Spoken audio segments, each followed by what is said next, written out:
Hey, kids. You're listening to the internet's wettest podcast about video games, consoles, and pancakes. The SML Podcast.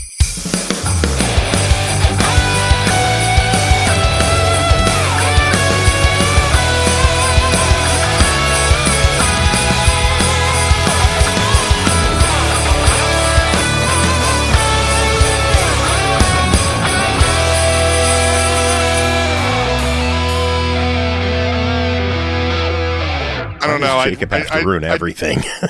I do kind of want a sound clip of myself saying, like, oh no, I have to eat disease sticks from Joe's loins now.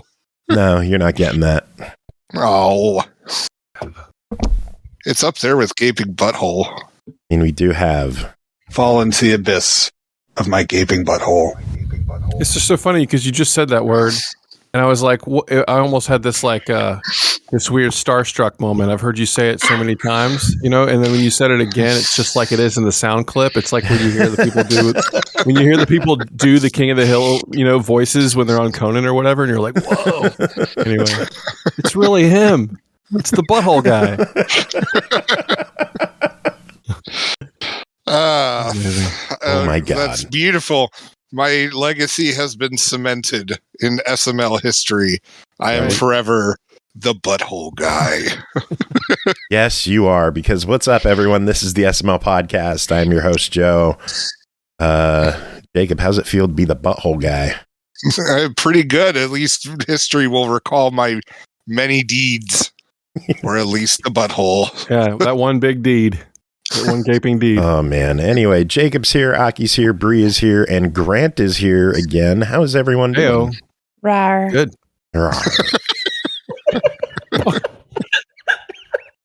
Broke Aki again. Every time she says it, all I can think of is her doing like a little crab, the crab dance where they pinch their claws and they go from side to side. That's all I can picture her doing. I don't know why. I'm doing it right now. Dr. Zoidberg? Yes, and I can picture it so clearly. Like the dinosaur one would be super cute, but I can't picture anything but the crab one. It's so funny. Oh my Lord. So we know Aki's broken. How is everyone else's week? Not as broken as that, but hey, something in the air vents. Air, hopefully. I'll take some of that. It's just going to be one of those nights, isn't it? Jacob, how was your week? Yes. Talk. Say something. Say something stupid. Well, I mean, that's usually what okay, that's enough out of you. I don't know. Like, my week's been relatively normal. I mean, my youngest still has strep throat, so... Hey, let him talk. Thanks, Aki. I'm glad you show me the same respect I show you when you talk on reviews. Anyway, yeah, that's all I got. Hey, I try to mute myself when you're talking. I usually do, just not... I wish you'd just mute yourself during the whole fucking show. I mean, I would, but then my reviews wouldn't get done because telepathy just doesn't quite work. True. I will mention one thing I'm doing. I almost forgot. I mean, we talked like 2 hours ago, Joe, but I still was just like, oh shit, it's 6. I've been tasked with putting like a metal playlist together for my 8-year-old nephew. Because he's like, because of Stranger Things, just like with all the kids, he's like the biggest Metallica fan ever now, and he's getting into like Pumpkins and Green Day and shit. It's really weird because it all comes back around, right? And so, but he likes the Iron Maiden stuff. So I'm trying to like think about good metal from like circa 90 that I can put like a 10-song playlist together. And I have some stuff already, but was anyone a metalhead back from that era? Like not necessarily the hair metal, but like the guys that wore the dark, the guys that looked the same but didn't have pink hair and had black leather jackets instead. I mean, I don't know if it qualifies, but you could throw Head Like a Hole on there. Oh yeah. I wasn't like big hair bands. Yeah, Megadeth's Symphony of Destruction jumped into my head when you said that. So that's really good. I'm writing that down. Right? Yeah. Okay. I was gonna say, I mean, like I'd throw in some Dokken and AC/DC. Yep. I'm doing that. He's familiar with. I got some Anthrax on there. Nice. Okay. I know he likes Iron Maiden already. I know he's been introduced to Megadeth, but I don't know if he's heard much. But Symphony of Destruction would be a good one for that. So, anyway, how late are you going? Like mid 90s? I don't know, man. Like maybe Rage. It's like things sort of like. Well, that's the thing. It's sort of that there's a certain chugga from 1988 to 1991, right? And I don't know, like, I think he might like Rage, but it's also a very different thing than the shredding guitar solos of Metallica. So I want to take some steps sideways too, like head like a whole, like sure. AC/DC Big Balls. Big Balls. I don't even know what song that is. I was thinking even some like early Big Balls. Soundgarden. Yeah, it's the song Big Balls. It's on Dirty Deeds Done Dirt Cheap. Oh, yeah. Okay. And it is hilarious. Yes, You've it got is. Big Balls. 76. The biggest balls of them all. Cannot believe Dirty Deeds is 76. I love that dumbass song. Damn. That's old. Big Balls is probably one of my favorite AC/DC songs, just because it's so stupid. Well, this has all been logged. So thank you all for your contributions. No worries. Oh man, should we get to news? Sure, let's get the depression out the way, because apparently there is a lot of depression. Let's start with the good stuff first. PlayStation Plus game catalog update for December 19th came out, and it is a massive load of games. Grand Theft Auto 5. Wow. Strangers of Paradise, Final Fantasy Origin, MotoGP 23, Metal Hellsinger, Salt and Sacrifice, Moonscars, Mega Man 11, Gigabash, Grime, Tinykin, Proteus, and the 3 Shadowrun Returns remakes. That's pretty good. Whatever. Pretty good. That's a hell of a lineup. Man, Proteus is good. You guys play Proteus? I have not. Damn. What's it like? Awesome.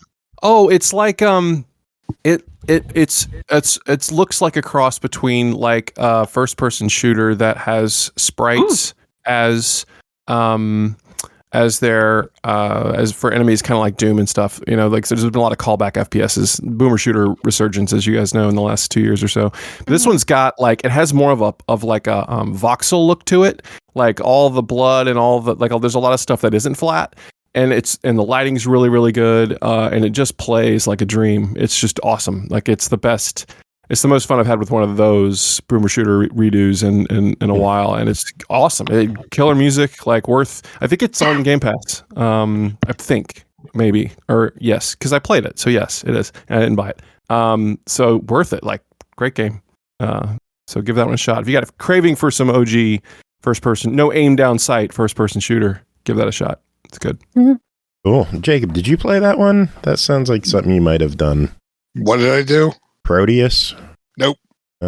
Not to be confused with Proteus with a T, which is that like weird like walking art game from 2015. You know what I'm talking about? With all the flat color. Anyway, very different Proteus with a D. Proteus with a D. Anyway. I didn't play either of them. Gotcha. Well, you got 2 Proteuses to play, apparently. Cool. Nice. Some classics come into the PlayStation lineup. Just a handful of them. Mega Man Legacy Collection 1 and 2. So, nice. And then the actual classics, Buzz Lightyear of Star Command from the PlayStation 1. What the fuck? Okay, then. It's a choice. And then these are interesting. Thrillville for PS2, which marks the first new PS2 game that they've released in quite some time, and Thrillville Off the Rails for PSP. Never heard of that series of games. Like roller coaster. Roller coasters, yeah. I'm assuming a roller coaster tycoon game? Yeah. That explains it. Yeah, and then the other good news I have, that's how limited my good news is this week. PDP is teasing new instruments for the Fortnite Festival mode. Hopefully, fingers crossed, to be compatible with Rock Band 4. Yeah. People have been clamoring for new instruments for years. And if it's fucking Fortnite that gives us new instruments, that is the funniest timeline. and I will buy so many guitars to have stockholded. Like, I need to have just a stockpile of those things.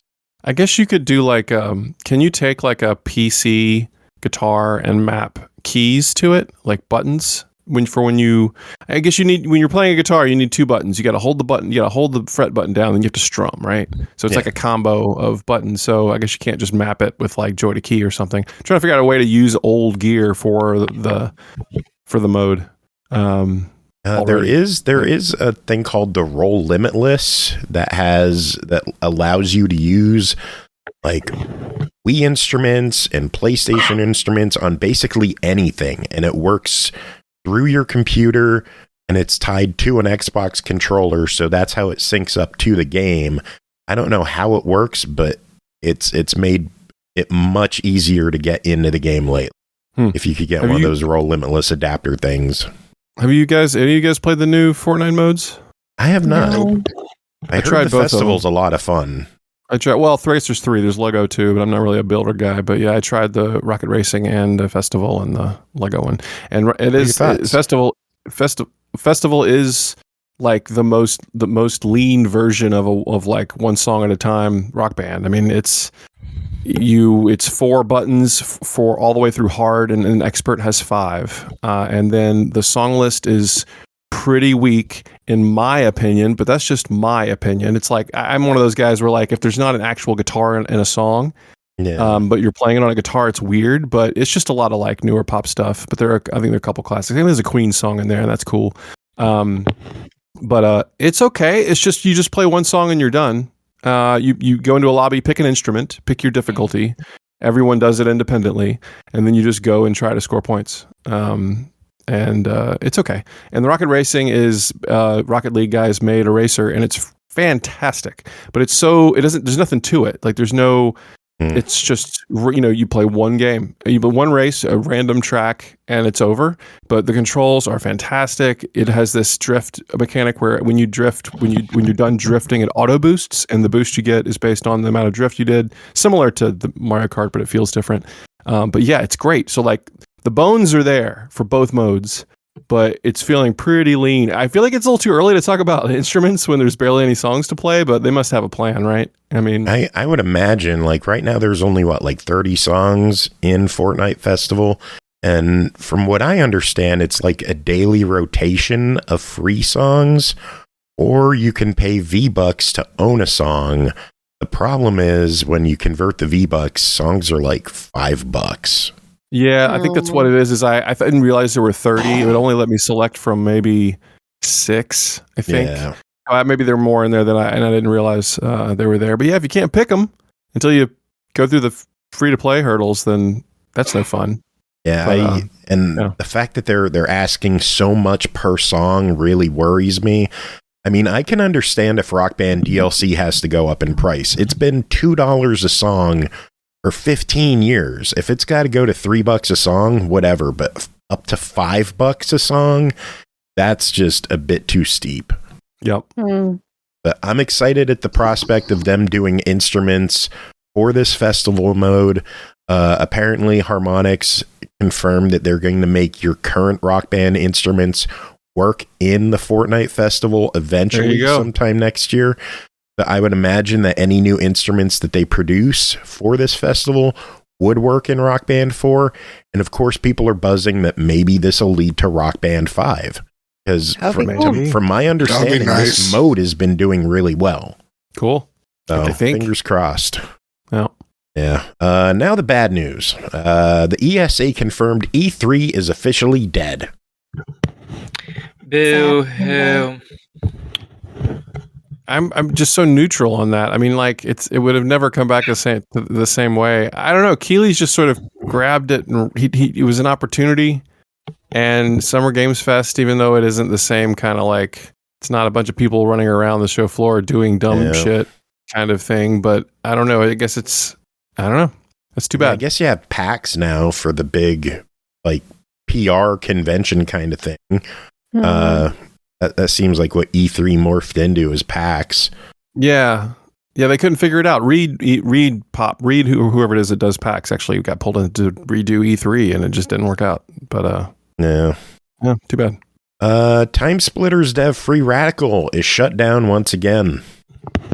That sucks. Yeah, awful. I was really disappointed with that announcement. But at the same time, like, I think back to Time Splitters, and it's just like, maybe we just need to accept that the series had its time in the sun. And like, it would be one thing, like, if it got remastered stuff. But I mean, like, I fired up Time Splitters 2 earlier this week because the kids got out my old Xbox. And I'm not gonna lie, like, is it fun? Sure. Is it great? It doesn't.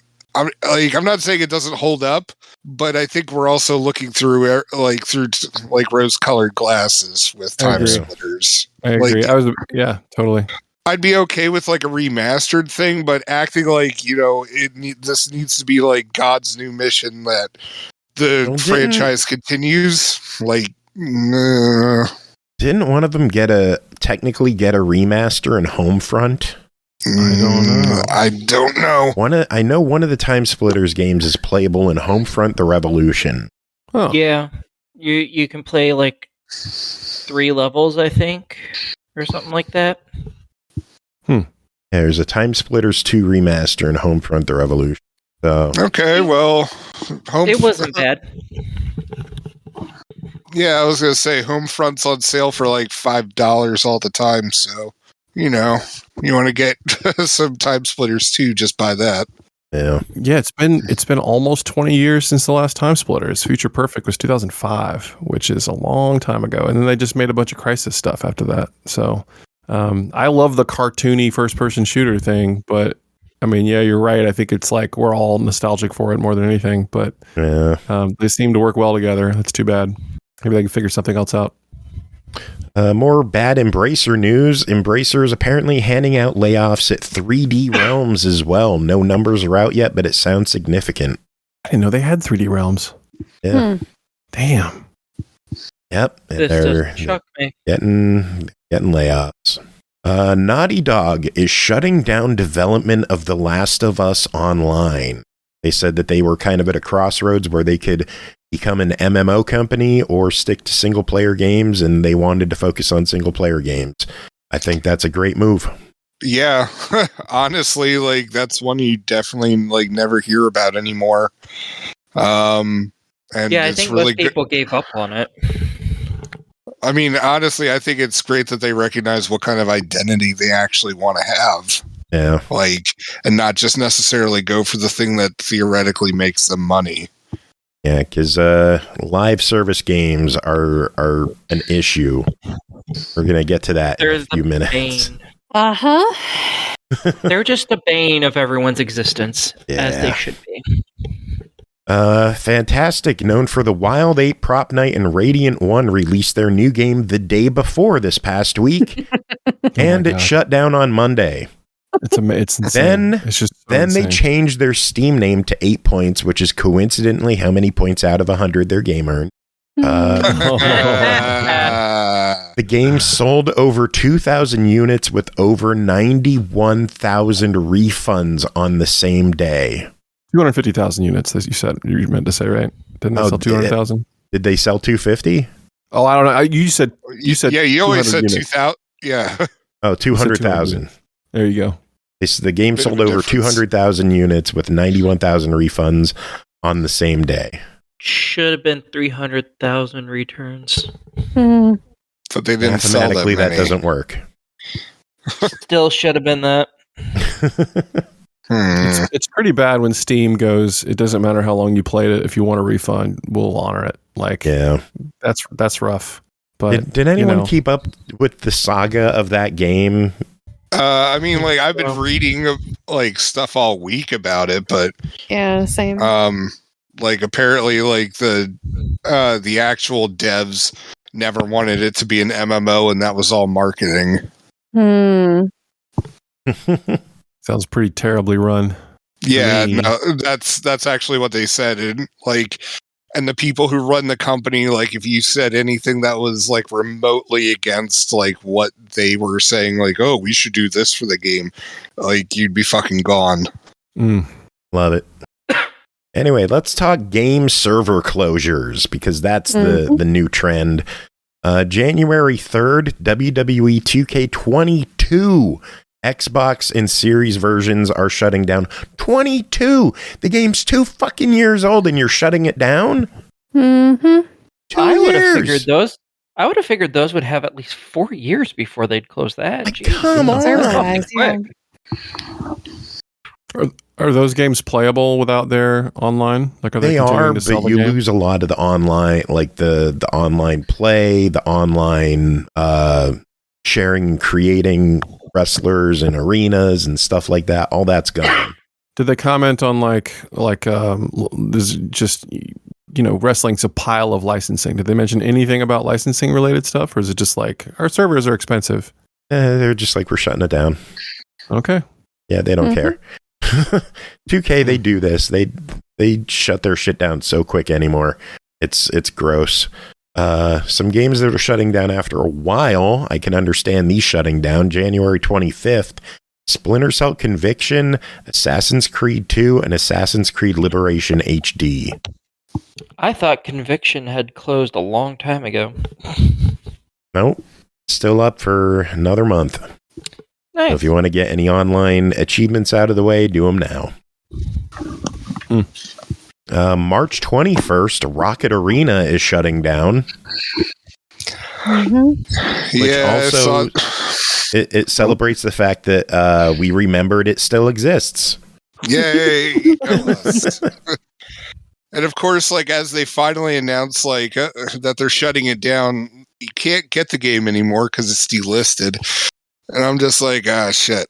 Like, because the devs also said that they're going to do huge XP boosts. So, like, if you want to hop in and you own it, you can still, like, you'll still most likely be able to 1K it before it goes out. Nice. So, they do that. And if you don't have it, you could probably get it for $1 at GameStop. Maybe you could at least get it for $5 on Amazon. I looked. Let's see. Yeah, $2.99 on GameStop. Ooh. There you go. $2.84 pro code? price. Is that code or the disc? Disc. Oh, well. Yeah. $3 for some Chivos. There you go, man. And then you'll have that coaster forever. And then March 31st, the game has been delisted out of nowhere, and it is shutting down completely March 31st. The Crew. Yep. Boo. Yeah. That sucks. It does suck. Because that game is only playable online, which I just don't know why. I don't know what's involved in unhooking that from the game and allowing it to be played offline. They did it for SimCity. But yeah, that's just gross. I did read their note. They said that it was server stuff and also licensing stuff. They're not going to re-up that. So there it is. Yeah. 9 years old though. At least it's not 2 years old, but still. Yeah, true. Yeah. But It's the original The Crew shutting down and not like new one. The latest one. Yeah, Motorfest. Yeah. The Crew Horizon. The Crew Horizon. It's really what it looks like. I mean, I've been watching some people stream it, and yeah, that's what it looks like. It's fun, but that's what it is. It's pretty much what it's like. Comically, their new Hoonigan update is quite good. I must say. Is it? So hopefully they don't shut that shit down in 6 months. I think that one will be good for a while. It's what, the third Crew game? Yeah. Third Crew game. I mean, the Crew 2, I think, is 6 years old, and just this past year they released a brand new build your own track mode for it. So they have a history of continuing to update games for free, which is great. But then there's this news. So I don't know. We'll see what happens. But I think the other stuff's doing well. But that's all the news I have. Aki, what news do you have? I don't have any this time because I'm useless. Woo! Yay! Bri, what news do you have? Well, we got to most of the stuff on my list. Did you already talk about this? And I totally spaced because I feel like I spaced. There is a Last of Us online multiplayer game that was in the works and it just got canceled. Yep. Yeah, we. Did you? Yeah, say you that? spaced on that one. I spaced. I'm sorry. All right. No, my only other news then was that because this is me news, things I'm excited about. Ayuden Chronicles 100 Heroes. Rabbit and Bear Studios dropped a 6-minute in-depth trailer today, and again confirmed the release for April 23rd. And it looks so much like Suikoden, and I am super excited.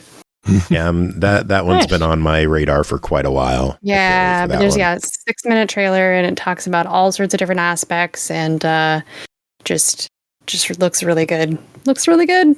But that's Cool. it for me. All right, Grant, any news on your end? Nothing brand new, but they did just drop that new gameplay trailer for the new Prince of Persia game, which we know plenty about, but it just looks awesome. I'm so excited. It looks great. I mean, it looks just like it's a Metroidvania, but it just looks fantastic. So I'm excited for a premium one of those. We've had a lot of like indie Troidvanias for a while, but I'm really excited about this one. So and it looks like Ubi dropped a whole bunch of like new game stuff this week, and then of course they like bookend it with a server closure. I guess it makes sense to get some good press out there too for stuff that's coming at the same time they do this. But yeah, but that game looks awesome. Cool. Jacob, any news on your end? Nope. God, nothing. Like not even like some Movie shitty news? Netflix movie. Nah, nothing. Man. Well, we already talked about all the news I knew about. All right. Well, I guess anything else anyone want to discuss, or are we diving into reviews? I do think it's funny that after we did our pinball thing last week, you discovered that there is a like a alpha build of the Texas Chainsaw Massacre pinball inside the demo for Pinball M. And it's probably the best table of the ones we talked about. So if you download the Pinball M demo on the Xbox store, not the free trial or like the single free table of Pinball M, but actually the Pinball M demo, there is a 3-minute trial of Texas Chainsaw Massacre in there. And it is so fucking cool. It's really good. It's one of their best tables in a while. And I'm like, okay, well, that's just sitting there. The first time I hit the one ramp and it landed on the pedestal and the chainsaw came down and chopped it, I laughed out loud. It was just blood spraying everywhere. It was ridiculous. Yep. It's fucking pinball. There's blood everywhere. Yeah. Pinball, the real blood sport. Yeah.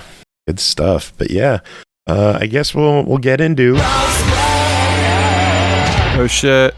Because we got a bunch of pinball tables. Before that, Bri, you're heading out, aren't you? Yeah, I'm gonna head out. I will catch up with you guys later. See you, Bri. You stream. You have yourself a wonderful holiday. Because I don't think you'll be on next episode, will you? I won't be on the next episode because I will be traveling to my vacation destination on Tuesday.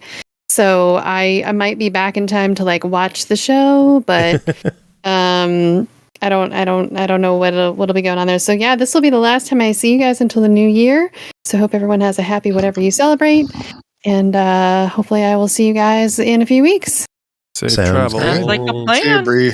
Have fun on your vacay. Yeah, you guys have a great night. Rawr. You too. Oh, Lord. All right. Now for real. Oh, dear. We've got Pinball FX tables to talk about tonight. A whole friggin' bunch of them. Developed and published by Zen Studios. All tables released December 7th for Pinball FX. Star Trek Pinball 3-pack $14.99. Game Night Pinball 3-pack $9.99. Charlie Brown Christmas $5.49. And then the Excalibur and Epic Quest Charity Pack is $4.99. Let's go through these in order. Grant, tell us about Star Trek Pinball.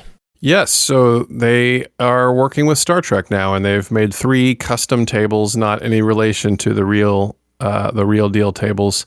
Star Trek Pinball, Star Trek Discovery, and Deep Space Nine. I have not watched Discovery. I've seen Deep Space Nine, and of course the modern movie that the Star Trek Pinball is based on. The Star Trek Pinball is a symmetrical table, completely symmetrical, which you rarely see anymore. Everything is exactly the same on the left and the right side, which can be a good or bad thing depending on what you like. most machines aren't made that way, but it's interesting. I will say that like the production value is great on this table. The voice acting is hilariously good. It makes me feel like they got people from the movie, but they didn't. So that's they got the brand is on point. I found this table incredibly confusing. I read the table guide multiple times. I have no idea how to play this game. I can't get anything to do what I think it's probably supposed to do, and all of the shots are very strange. I almost feel unqualified to properly review the table because I don't know what I'm doing, and that's probably bad because the guide didn't help me much. I don't know if you actually gave this one a shot, but I felt did not kind get of to any lost. of the Star Trek tables. I played all the others, but I didn't have time to get to Star Trek. Yeah, it's very peculiar. It's very different. And if someone can figure out what is up, and where the arrows are actually pointing, and what shots are actually qualified, and why lights sometimes just turn off for no reason, I couldn't parse this table. I feel like this is a did not finish table. But I tried my best. And that's really all I got for Star Trek Pinball. It's obviously based on the movie from, what was it, 12 maybe, 2011, something like that. But it's a great looking table, but I just couldn't work my way around it. So I'll be if you get in there, I'm curious to know what you think about that one. Well, I will have to update you when I get to those. Yeah, Discovery. Don't know much about the Discovery universe, but it's a very creative table. A lot of really wild loops, a lot of verticality in this table.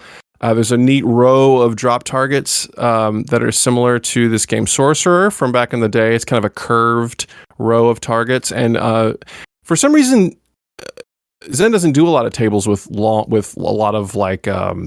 rows of targets like that. So it's kind of a neat. It's like there are a lot of games that have long rows of targets in real life, but they don't do it that often, and it was kind of fun to see. There's a weird sort of double hinged flipper that can flip one way and then also flip the other way, depending on which button you hit. It's very wild. Obviously not possible in real life, but hey, we're not in real life. And it's kind of neat. It's kind of neat to see that thing have multiple functions. You can lift the flipper entirely and the ball goes past and goes into a scoop, or you can pop it different ways. If I can interrupt, just because I've watched the entirety of the show, it's probably a reference to how it goes into warp, because the show, the body of the ship kind of revolves around the saucer section when it goes into warp, because it's not like they're going in a straight line. They're just popping around the whole fucking galaxy, unlike usual warp speed. So that's what I'm guessing that's related to. Probably because every time I would do something related to that area, it was talk about warp. Like I didn't figure out all the rules for warp stuff. Did they say like black alert and stuff like that? I don't remember a black alert. Maybe there was one, but I don't think so. I just know that warp can go up and down depending on what you're doing. No, that's interesting. That's cool to know. That sounds pretty on point. I think this is a really fun game to play. I found it the modes, like the missions, are very difficult. They are long and they are timed. And I found that I flipped a practice mode to try just to see, kind of like spend some time with some of them. But I just found that they had too many phases to work through comfortably in the amount of time you were given. So that's a bit of a bummer. The bigger thing, I think, is that you can't, a lot of times in real pinball, when you restart a mode, you pick up where you left off, and that is not in this game. I feel like that would have been a really good thing. So if you were right close to the end of a mode and you spend a few minutes to get there and you time out, you could at least restart the mode again to finish it. I feel like that would have been of value. But it's a very fun table to shoot. I just found that it was like really difficult to knock off the modes. So, but very, very cool table. A lot of flow to it. It was cool. Just a little rough in the mode section, in the mode category. So that's Discovery, and then Deep Space Nine. I'm very familiar with Deep Space Nine. It reminds me of parts of the table. Remind me of the Star Trek Next Generation table in real life, and other parts are kind of like The Hobbit. If anyone's ever played The Hobbit, big wide table, couple big ramps that are way up in the back of the machine. Great 90s vibe, really good voice acting in this table. And my biggest complaint with this, I think, is that you spend most of the game shooting the same 2 shots most of the time. There's a shot right at the center of the playfield, and most of the modes, most of the qualifying, a lot of what you're doing, you're just aiming for that center section. And I just feel like there were a lot of areas of the table that I wasn't spending much time on, which is a little bit of a bummer, but the layout's good. It's definitely, I feel like across the board, they've really captured the Star Trek branding and vibes and everything. But I will say not my favorite 3 tables. I think there's some changes to Discovery for difficulty, and so maybe I don't know what it is with the rules with Deep Space Nine, but I just finding myself shooting the exact same spot over and over again to qualify everything got a little old. It's right up the middle. Not a lot of problems with ball drains and stuff, but I just feel like it got a little samey. So that's the package. I will say that if you are a Star Trek fan, and you're like pinball, it's probably a no-brainer because this is thematically right up your alley. And you spend some time with these and figure them out perhaps better than I did. But I think if you're not a Star Trek guy, if you're looking to fill out the collection, you might want to wait on a sale for these. I don't feel like these are the strongest 3 that they've done in a while. So that's my take on the Star Trek pile. Sounds good. Next up is the Game Night Pinball. This pack is $10, includes 3 tables based on board games. Let's start with Terraforming Mars Pinball. Yeah, so these are based. I'm familiar with all these games. I'm familiar with Terraforming Mars. I haven't played it myself. Exploding Kittens, I have played. It's a card game. I don't know if it's from. Is Exploding Kittens from the? Cyanide and Happiness. Yeah, exactly. Yeah. And then Gloomhaven is obviously one of those popular big box board games of all time. So yeah, really interesting direction, I think, for theme. And it's a great idea. I hope they do more of these. Terraforming Mars, sci-fi themed table. You sort of pick your company, and your company determines what kind of perks you have. Really good flow. All the shots feel... I put a note here just saying that the shots return fairly. I don't feel like the ball is out of control a lot of the time. The outlanes are really easy to manage, which I liked. Fantastic sound design. Beautiful table. A lot of hexagons. A lot of great colors. And love the loops on this table. Yeah, the loops are really cool good. Loops. Yep, it does. I will say this has the same problem that the Discovery table had, where the missions are timed. Again, some of the ones on Pinball M were not timed. I wonder if they're getting away from that, but the missions are timed and they're pretty difficult, and you can't resume them. So you may end up getting pretty far in a mode, but when you're out of that mode, you haven't really accomplished much. You have to kind of do it again. It feels a little more brutal, but then again, these board games are kind of like that. But I will say the modes can be a little rough. And a lot of things on the playfield reset after a mode. A lot of times on a pinball machine, you shoot if you shoot like a shot, and you have to shoot it 3 times to start a multi-ball. You might play a mode, and then when you're done with the mode, you can finish shooting that multi-ball shot to start multi-ball, but everything starts over. Like when you shoot your multi-ball, you have to shoot it 3 times all over again. So you have to kind of pick which one you want to do. Do you want to do a mode, or do you want to do a multi-ball? Because whatever you don't do is going to be reset. So that's a little bit of a bummer, but I find the table a lot of fun to play. So I really like Terraforming Mars. Exploding Kittens is cool because it's a card game. It's got a lot of art. Is a big deal in this universe. Happiness and Cyanide and stuff, and I feel like they had to find a sound for it. They had to find voices that work for it, and I feel like they nailed it. The music is fun. The voiceover's fun. It has a great attitude. There's a shot in this that reminded me a bit of that Dead by Daylight shot, Joe, where like shot. Where it doesn't have a magnet, but it's basically there's an upper play field that's really easy to get there, but you end up there by accident a lot, and you have to wait for the ball to come back. Not too bad, but that's really my only complaint about the table. It's got really fun modes, super colorful, great to shoot, not too difficult. So I did like Exploding Kittens. And then there's Exploding Kittens. I thought Exploding Kittens was really fun.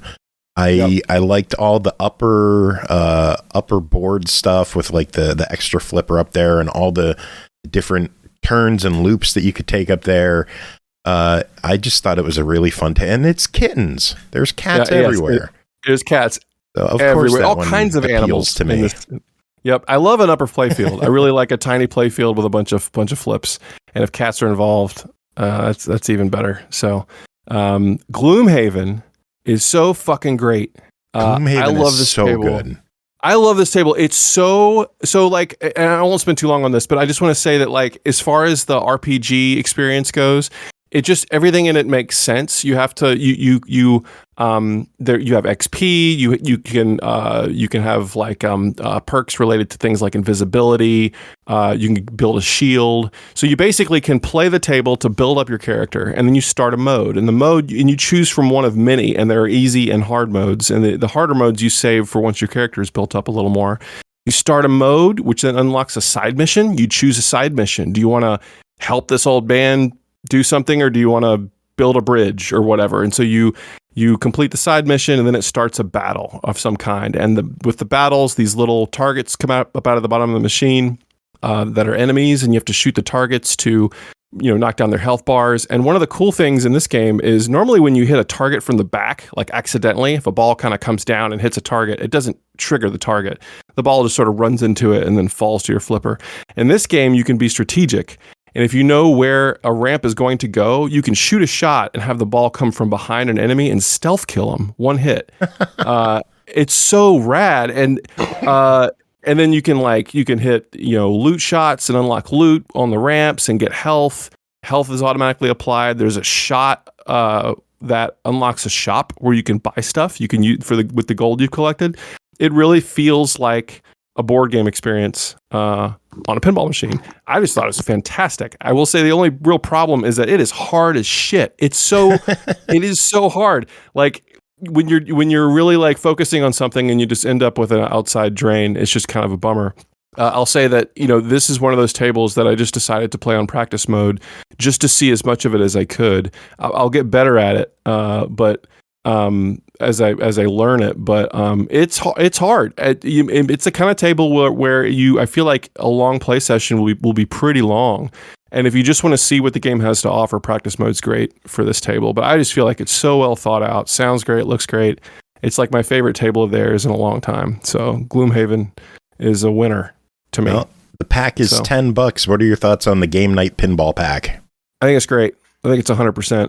I mean, if you love board games, that's cool too. But just as a pack of 3 tables, I feel like it's a no-brainer. I feel even like price wise, that's a great price for 3 tables. I agree. I'm with you. I'm good with $3 a table. That works for me. Yep, totally. Yep. A Charlie Brown Christmas, $5.49. What are your thoughts on this table? Tell us about this one. Well, I don't like Charlie Brown Christmas. I'm one of those guys. I'm like, what? I don't think Charlie Brown's an asshole or anything, but I will say that like I've heard, but I just feel like it's just such a gloomy. It's not the kind of hopeless experience I like on Christmas. I've never really been a fan of it. I don't know why. You're not the hopeless kind of experience that I like. Yeah, there you go. How do you feel about that? I'm trying to think of what Charlie Brown would say. Good grief. I'm just good grief. Exactly. And then I think he would say, "Go fuck yourself." There it is. First off, I'm surprised that there's a pinball table based on this. Second, why the fuck do you hate Charlie Brown Christmas? Like, I just don't. I don't find it fun. I find it mean. I don't like. I don't know. Maybe I'm having like.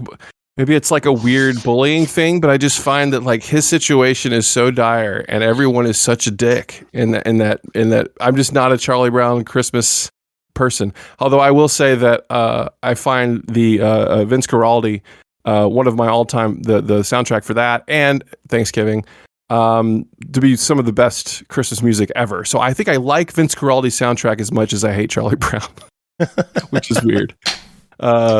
So yeah, I don't know, not a fan. But the pinball table, you have to like the theme song for Charlie Brown, which I do. You do. And there's other stuff in there. There's some other piano works in there too.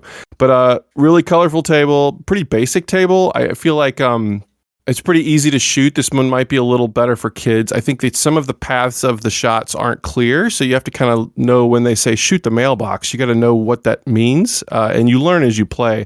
But it shoots really, really well. And it's a really fun right out lane thing where if the ball goes down there, it just goes right back to the flipper, which is a very not the flipper, the shooter lane, which is I like that thing they did a lot in the older machines, like late 70s machines. This feels like a 70s machine. It has that classic feel to it. It does. I agree. It has a couple of neat things. I love the skill shot. It's got this row of targets on the left. I love Last Action Heroes, one of my favorite pinball machines, and it has the same bank of 5 targets on the left, and you have to hold down the shooter a certain amount to get it to hit a target. So it's got that. The only thing missing from this game, and it's not really a complaint, is most tables have a wizard mode. So after you complete all the modes, you play like the big mode, and it's like, I don't know, 4-ball multi-ball, hit all the shots, go jackpot crazy. But this table doesn't have one, and I was really surprised. It just sort of resets and you go back to the beginning. Not a big deal, but it is sort of strange to not have a wizard mode in here. But I think it's a great table, even though it's Charlie Brown Christmas. Well, it clocks in at $549. Your thoughts on this one? I think it's a fantastic seasonal offering for your pinball collection. If you got someone in your family that isn't as familiar with pinball, throw it on practice mode, let them flip it, listen to the music. I think it's a great time. Did you say there's not a wizard mode on the table? I did not unlock one. I lit up every mode. I'm looking at the achievements. The one single achievement, that's something we should address, is that they added achievements with these new packs. None of the other tables that they've released have new achievements, but these new ones, every table has its own achievement now. The one for Charlie Brown Christmas is to start the wizard mode. Okay. So it's there somewhere. No one has it yet. So maybe I played it. Maybe I went through it and didn't realize it, but I lit all 5 of the kind of main mode lights, and then they all went off. And there we are. So I don't know if I glitched something or I played something I don't remember, but I've had a note that was sort of weird. I don't remember a frantic wizard moment in Charlie Brown, so maybe I missed something. Maybe I failed to find. I'm not good enough mode to ever hit wizard mode, so yeah, just shoot the mailbox. Pinball. The final pack is Excalibur and Epic Quest charity pack for $4.99. What's going on with this pack? What is going on with the charity pack? Why is it called charity pack? Is this like a charity specific thing? Your purchase of Epic Quest and Excalibur brings joy to those in need and helps preserve pinball culture, as Zen will donate 50% of the proceeds to Projekt Pinball and 50% to the Budapest Pinball Museum for each sale of this product. That's great. That's fantastic. I did not realize that. So there you go. Yeah, Excalibur's great. I would say it's on the upper end as far as their original tables go. I mean, these are both older tables, so they're remasters. They're remasters. They're Pinball FX 3 tables and brought into this. Epic Quest is one of my favorites of theirs because progression carries from game to game, which is something I wish Gloomhaven would have considered. But basically, you level up once you're out of the game. If you restart, you keep stuff. There's sort of an ongoing progression involved in Epic Quest. So it's sort of a really funny, not really Monty Python-y, but really punny cartoony game about fighting bad guys in medieval times. But it's a lot of fun. It's one of my favorites of that era. So I think that those two tables together, especially if it's for charity, two good charities, then I think that's a winner as well. Cool. So it sounds like all the tables in the release have been good, except the Star Trek is kind of Star Trek's. I don't think I'm going back to the Star Trek machines, but I am going back to all the other ones, I think. So I think if I'm tearing them out, the Star Trek pack is the one that I think I had the most trouble with this time around. But the rest are solid buy its. Rest are solid buy its, especially that. I mean, obviously for charity, it's a great thing, but it's that board game pack is, especially Gloomhaven, as I mentioned, is fantastic. Yeah. So well, that is it for Ball Squad. It was a long one. It was, but yeah, that actually scared me. I actually jumped a little bit that time. So I don't know. I'll never get used to it, I guess. I don't know. Woo! Every time I hear him and then I'm like, oh, it's that guy. It's me. Yeah, it's you. It is very loud every time. It's right. It's hotly mastered. It's my fault. Oh, go. Wow. Well, that is it for you, Grant. You going to stick around or are you heading out? Yeah, I'll hang out. Cool. Well, we only have 4 more games to talk about. 2 for each of these yahoos. We'll start with Jacob with Fearmonium, developed by Redblack, Spade, published by Ratalaika Games, released December 8th on Xbox One, Series X and S, Switch, PS4, PS5 for $12.99. Fearmonium is a psychedelic Metroidvania with an expressive aesthetic where suspense joins together with humor. You play as a phobia growing inside of the confused mind of a teenage boy named Max. Discover a nightmarish world of his consciousness to explore. Get ready for a psychological world teeming with 2D platform exploration, memorable enemies, unique abilities, and incredible hand-drawn art. Fearmonium poses the important question of whether fear always causes irreparable harm or whether phobia can change life for the better. Jacob, tell us about your time with Fearmonium.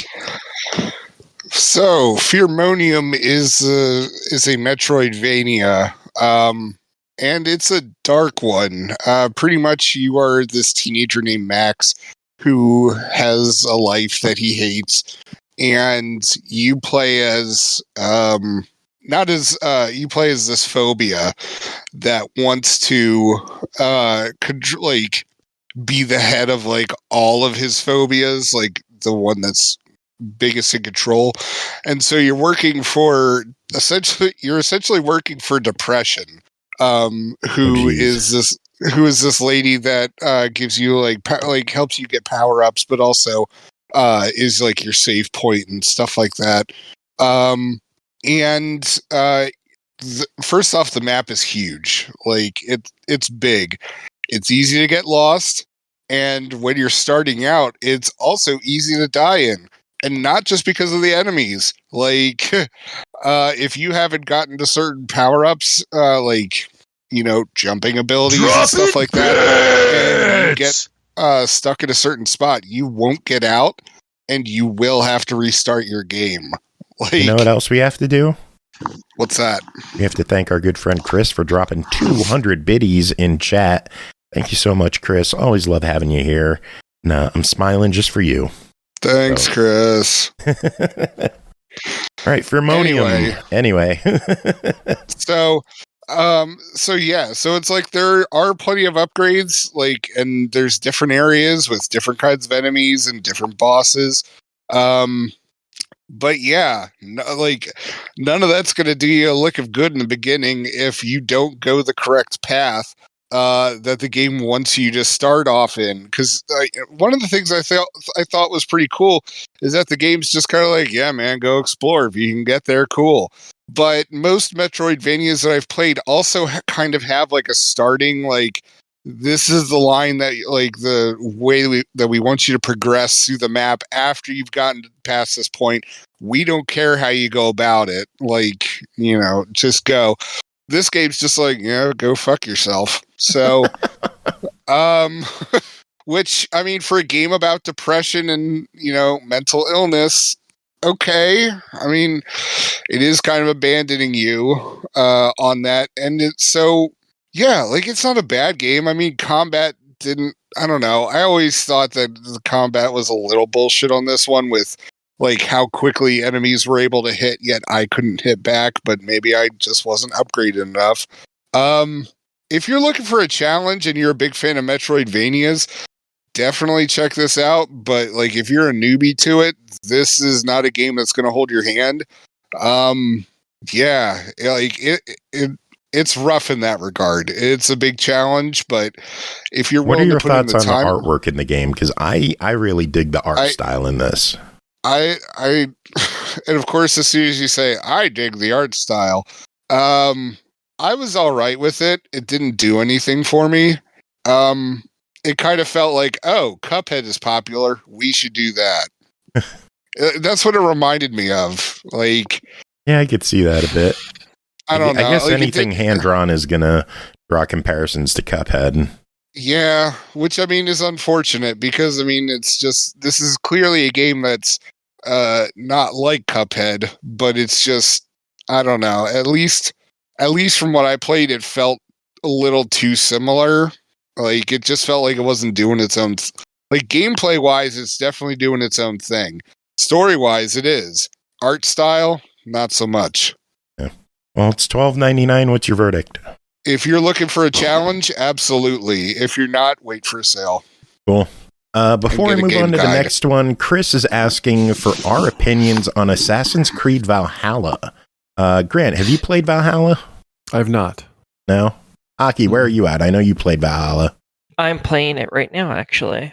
I love it. It is fun. I've put 60 hours into it, and I've barely touched the campaign. And I still haven't even opened up half the map yet. So, it's great. I love it.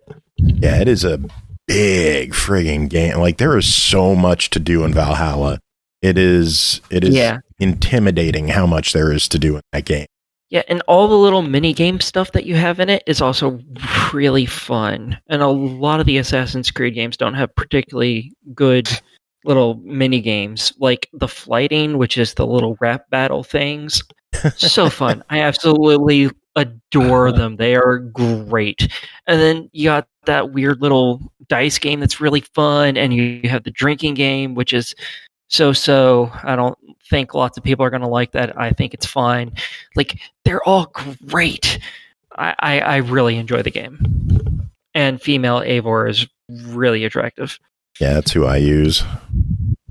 That's who most people use, because why would you stare at a dude's butt the whole time? I go with whatever gender the statue is, because in my eyes, that's what's canon. Isn't there a statue for both male and female Eivor? I don't know. The one that I have is female. One I got from Ubisoft store. Well, that one's they might have had they might have had a male one as well. I don't remember. I only have a female. So yeah, as everyone should. She has a fantastic butt. Oh, Lord. All right, next game, Squad 51 versus the Flying Saucers, developed by Loomiarts and Fehorama Films, published by SML Entertainment and WhisperGames, released September 18th on Xbox One and Series X and S for $19.99. UFOs, aliens, aircrafts, resistance, shoot 'em up. Squad 51 versus the Flying Saucers is a spaceship shooter with 2D gameplay and 3D environment. Enjoy a smart combination of fast-paced shooting experience in the 1950 sci-fi movies aesthetic with live-action cutscenes. Jacob, what's going on in Squad 51 versus the Flying Saucers? So, Squad 51 versus the Flying Saucers is a shmup that does its damnedest to make itself stand out above the rest, and it does that by giving the look and feel of a 1950s or 1960s B movie, or like a serial, like old black and white serial. And so this one in Squad 51 versus Flying Saucers, we have these flying saucers that invade Earth, and they're knocking the crap out of all of our military, except for Squad 51. And of course, they're willing to take on any mission too daring, and they've got the people power and the weaponry to do it. And so what's nice about this is that this part's not nice. The game is tough as hell. And there is no is there an easy or a child mode? No. Suck it up. And so with this game, you're going to be dying a lot, especially at the beginning. But it's okay, because the game wants you to obviously get to the next part. And so what it does is that there are a ton of power-ups and add-ons for your own plane that you can have. Like, you can upgrade different weapons that you have. Like, there is bombs that you can drop, which I'm not going to lie, the bombs never once helped me, ever. There is eventually, apparently you can get to a flamethrower that shoots out of the back of your plane, which, I mean, because this game does honestly throw shit at you from all different angles. And I love the look at it. Like, it never once loses that like black and white B movie style to it, especially like when they're like maneuvering the different like ship models throughout. And it's just it just looks great. It's tough as hell, but it's honestly a lot of fun. And one of the things that I thought was pretty cool is that apparently the devs are actually Portuguese. So if you want to, you can actually listen to the dialogue in Portuguese with English subtitles. But as I prefer to do it, have it dubbed, and then so the lips are completely out of sync, like like a good old like crap movie from back then, and then so is just obviously I can't, since I'm not on camera, it won't work, but yeah, it's a lot of fun just watching all the dialogue be out of sync. But yeah, like this is another one. If you're looking for a challenge, like heck yeah, fire this game up. It's a lot of fun. I'm sorry, what? Oh, I was gonna say I just love the look. It's just incredible. Oh yeah, it's great. I wish there was more stuff like this. But but even if you're a newbie to it, this one's gonna want to make you coming back for it. So check it out. Cool. $20, your official verdict? Yeah, it's worth $20. It's definitely got more to it than your average shmup, but also, I mean, you're factoring in like this is more than just pixelated space backgrounds. So there's a bit more work than the normal one. Cool. All right. Next up, time to get naughty with the SML After Dark. Aki, you ready? Hold on, can I interrupt this? Go right ahead. Supposedly the Los Angeles Chargers fired their head coach at halftime. What? Yeah. I'm trying to load up articles on it right now, but supposedly he got fired at halftime. Right now it's 42-0. Oh, Jesus Christ. I forgot there was a game on tonight. How do you get fired at halftime? I've never heard of that ever happening. That's what they're saying. That's what they're saying. Like ESPN has not posted it, but it is flying all over the internet that he is fucking gone. Yeah, wow, man. Well, we went from After Dark to sports ball shenanigans. Then again, Aki, you talk about dicks a lot, so I guess you're a part of. Blessed be the balls. I think I should be an official member. After all, I'm going to be talking a lot about balls and girls gargling them. So, Lord. Yeah. All right, well, let's get to these. Lilith Rising Season 1, developed and published by Jubei Games. Released September 21st on Steam for $8.99. Lilith Rising is a choice-driven adult visual novel focusing on a grand fantasy adventure. Become a prince that has to learn what it means to be the leader.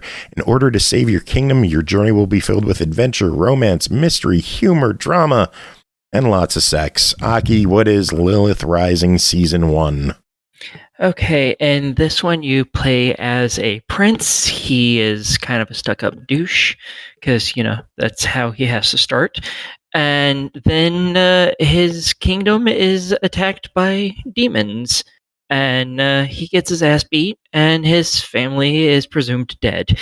And this game is not about him saving his kingdom, shockingly. This is only Chapter 1, or Season 1, they call it. And this is him basically building up stuff to hopefully go against the demons. This is one of, I think they're planning 3 games, I believe, for this. It's about 3 hours long. There are some choices, but not any that really seem to impact the game so much.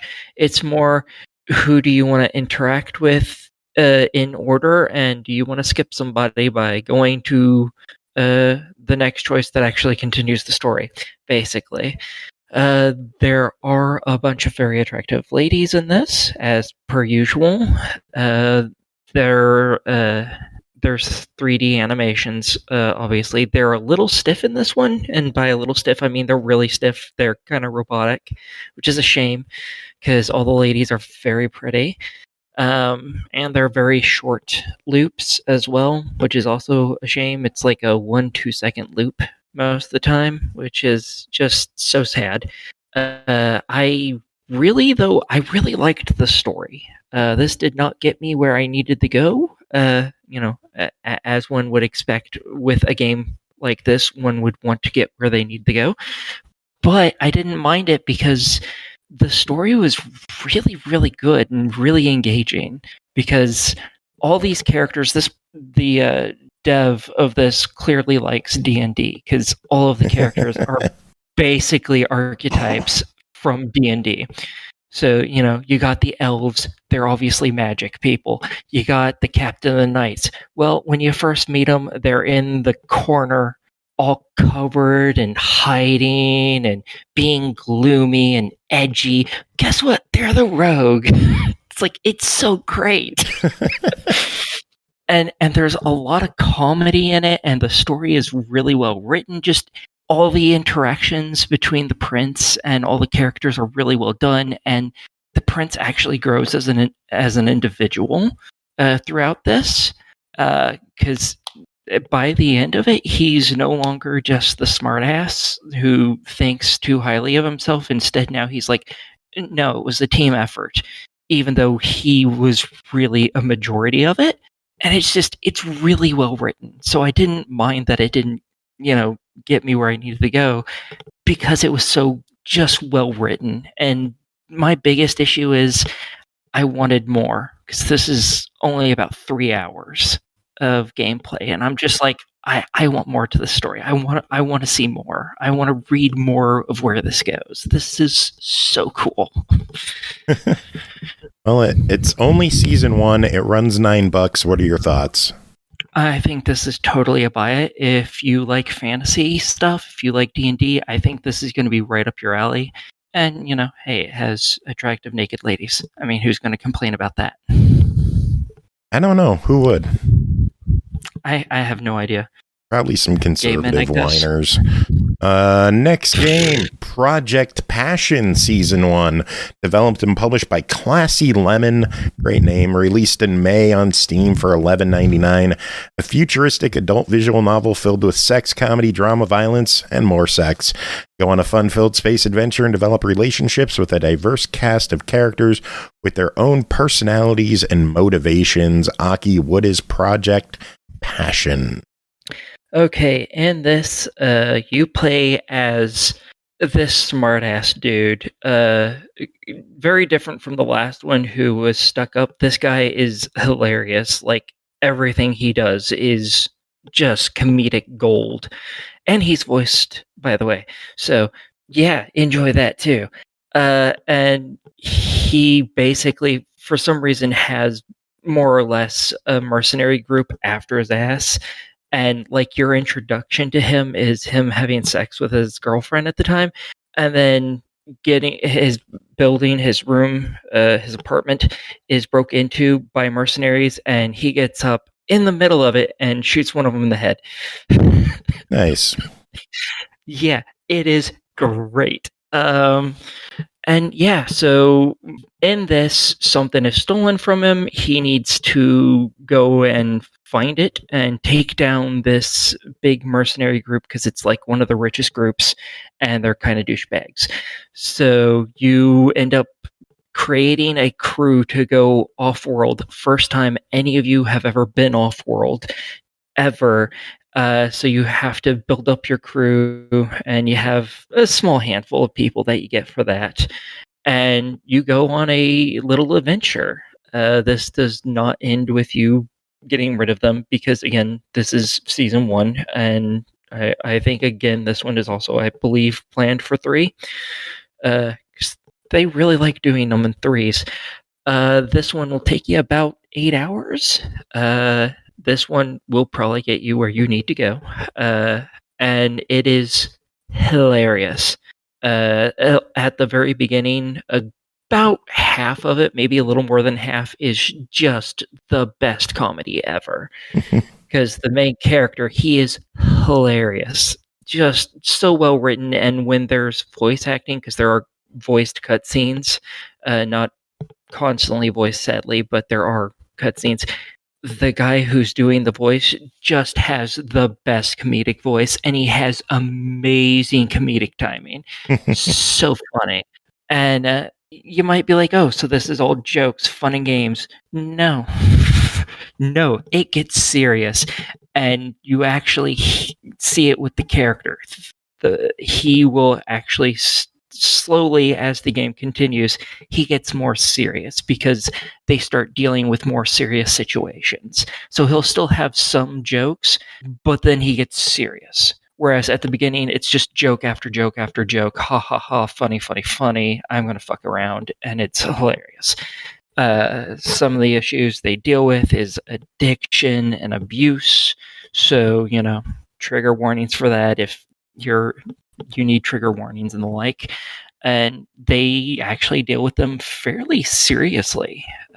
Well, at least you can deal with them fairly seriously. You can also be a dickhead because this game has a bunch of choices in it. None of them really impact the storyline, but they impact how your character is viewed by everyone. You can be generally pretty nice. You can be nothing but a witty jokester, which wasn't actually well done, surprisingly. I think he's witty in his cutscenes, but when you choose the witty dialogue, sometimes he seems more like a douchebag.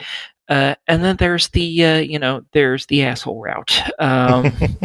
I wouldn't suggest that route personally. Like, nothing bad happens to your character no matter which one of the routes you go. It still plays the exact same way. You still get with all the same girls and everything. It's just, he's really not a nice person when you go the renegade route, and I would not suggest that. But yeah, like, it's really well written. It's really funny when it gets serious. It deals with the situations pretty good. I'm also looking forward to more of this when it comes out. Because again, this is season 1, and this one runs $12. What are your thoughts on this as a season 1? This one took me about 8 hours to complete, so you're getting a lot more for that little bit extra money. I think it's also really worth it because it was hilarious. I loved it. Cool. All right. I like funny. What was that? I just said I like funny. Yeah. Funny is always good. It is very funny. All right. Well, that is it for SML After Dark. And that is it for the whole show. Yeah. Oh, yeah. That is it for the whole show, baby. Man. Grant, thank you so much for being here, hanging out for the whole show. Love having you here. Big thanks to Bri for being here, doing her thing. Aki and Jacob, thanks to you two for being here. Music this episode, we're going to wrap it up with some Ailsean holiday music. What do you think of that? How's that sound? Dig it. Cool.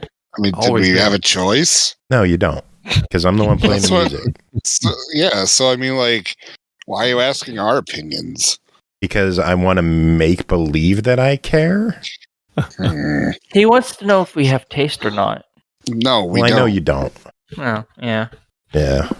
So anyway, any final words to wrap up the show? Go buy Echo Blade, everybody. It's a fantastic game. Might just do that. I fall into the abyss of my gaping butthole. There it is. There's the butthole guy. There's the butthole guy.